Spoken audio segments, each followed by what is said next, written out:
अस्सलाम वालेकुम दोस्तों, क्या हाल चल है भाईजान। ओमान में तो आप लोगों ने देख लिया होगा, बल्कि दुनिया के बहुत सारे मुल्कों में टिकटॉक बैन है या बहुत सारे मुल्कों में टिकटॉक स्लो चलती है।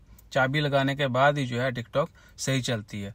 तो यूएई ने जो है रिसेंट कुछ एक्टिविटीज़ को मॉनिटर किया और मोस्टली आपको पता है कि टिकटॉक के ऊपर फहाशी ही होती है, यानी गंदी मलंदी चीज़ें जो हैं वो शेयर की जाती हैं, जिसकी वजह से मुआशरे में बड़ा बिगाड़ पैदा हो रहा है। जहाँ पर बहुत सारी क्रिएटिविटी जो है वो वायरल हो रही, वहीं पर कह सकते हैं कि सस्ती फहाशी जो है वो भी टिकटॉक के ऊपर मौजूद है।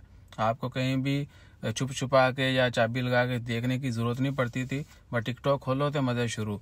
ठीक है, तो यूएई गवर्नमेंट ने अनाउंसमेंट कर दिया है कि टिकटॉक के ऊपर जितना भी गैर ज़रूरी मवाद, यानी बेशक वो फहाशी में आता हो या बाकी तंबाकू, यानी हैंकी पैंकी बगैर किसी वजह के वीडियो जो है लोग शेयर करते हैं, या फिर क्रिटिसिज्म, ये वो, यानी जितने भी चीज़ें जो अखलाकी और समाजी तौर पर जो है जिनकी ममानत की गई है, माशरे में जो चीज़ें अलाउ नहीं हैं और जो होनी भी नहीं चाहिए, वो सारी अगर टिकटॉक पे ऊपर डालेंगे तो आपको फ़ाइन भी होगा, डिपोर्ट भी हो सकते हैं, जेल भी हो सकती।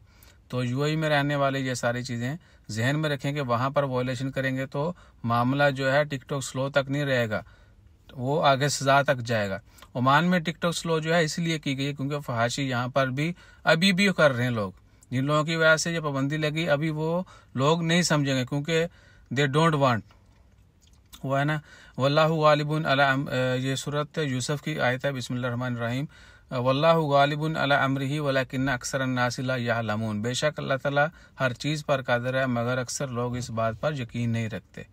यानी जब तक अल्लाह की तरफ से हिदायत ना हो तो लोग जो है वो सीधे रास्ते पे नहीं आते। तो फहाशी फैलाने वाले जितने भी लोग हैं, मर्द ख़वातीन जो भी हैं या मिडल में, तो उन सब से रिक्वेस्ट है कि भैया मुआशरे को ख़राब मत करें। स्पेशली हम लोगों के लिए ये चीज़ बिल्कुल अलाउ नहीं होनी चाहिए। इसके बहुत नेगेटिव असर पड़ते हैं। नौजवान जो हैं वो बजाय इसके कि अपने काम पे जोर दें, उन्होंने अपना काम जो है वो जोर पे रखा हुआ है। तो अपना ख्याल रखिए, दुआ में याद रखिए और हर बुरे फेल से बचिए। जज़ाकल्लाह।